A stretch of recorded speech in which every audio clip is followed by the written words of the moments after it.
José María Pino Suárez.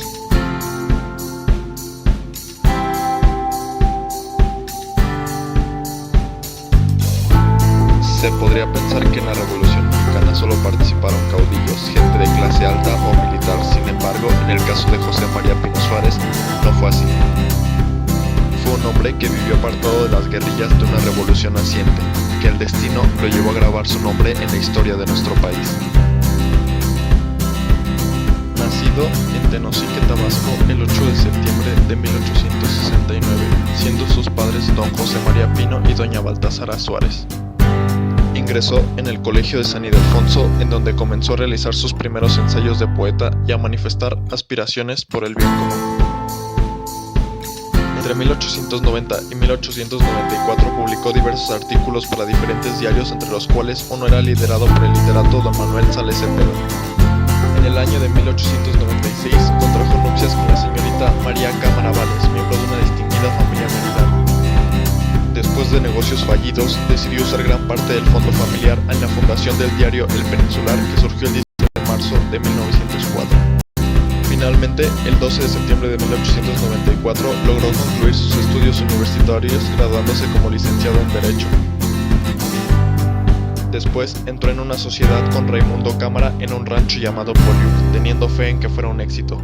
Fue allí donde el licenciado escribió diferentes sonetos.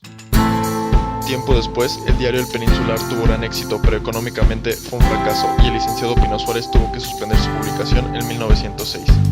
En aquel tiempo se publicaban dos diarios, uno de ellos era la Revista de Mérida y otro con los cuales el licenciado tendría que competir.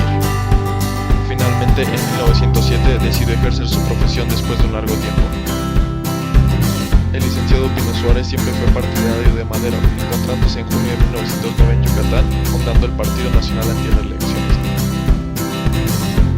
Lo descubren y tiene que huir a Guatemala, donde recibe dinero que tenía que ser destinado a la revolución.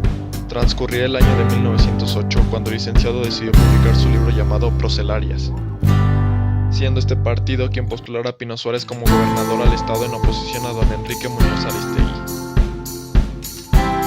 El 9 de octubre de 1909, Pino Suárez es obligado a huir a su pueblo, ya que el gobierno de Yucatán lo perseguía.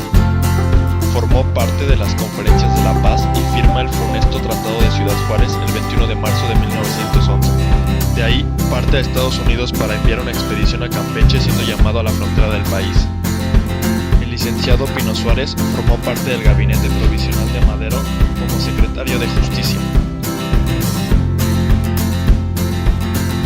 El licenciado Pino Suárez fue nombrado gobernador interino de Yucatán el 5 de junio de 1911.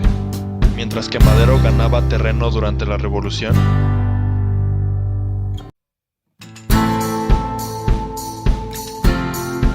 el Partido Nacional Antirreeleccionista lo postula como gobernador en las elecciones y sale victorioso el 27 de septiembre de 1911. El 17 de agosto cambia la fórmula de Madero Vázquez Gómez por Madero Pino Suárez. Finalmente, el 2 de octubre, ambos fueron declarados presidente y vicepresidente de la República. El gobierno de Madero y Pino Suárez inicia al mismo tiempo que Zapata se rebela con su gente al sur, enarbolando el Plan de Ayala proclamado el 25 de noviembre. La rebelión zapatista fue social, pero el gobierno de Madero y Pino Suárez fue atacado por las diferentes corrientes ideológicas que existían en esa época. El día domingo 9 de febrero se rebela la escuela militar y se apoderan del Palacio Nacional, siendo el mayor Juan Manuel Torrea quien logra recuperar el orden del palacio. El día 18, el traidor Huerta desconoce el gobierno y se une a los rebeldes después de un supuesto ataque a la ciudadela. Huerta toma como prisionero al presidente y vicepresidente de la República y asume el poder.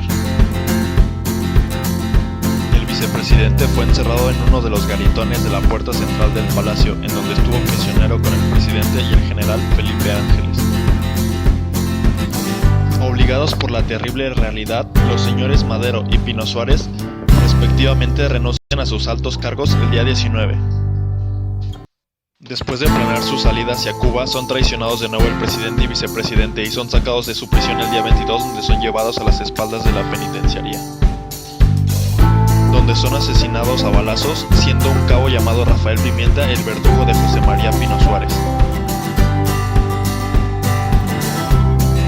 El 22 de febrero de 1920 son sepultados los restos del licenciado José María Pino Suárez en el Panteón Francés, consumando así de manera absoluta el triunfo del general Victoriano Huerta. En conclusión, José María Pino Suárez es un hombre que ha sido relegado en la historia de nuestro país y no se le ha dado la importancia debida, aún después de haber jugado un papel trascendental durante el mandato de Francisco I. Madero.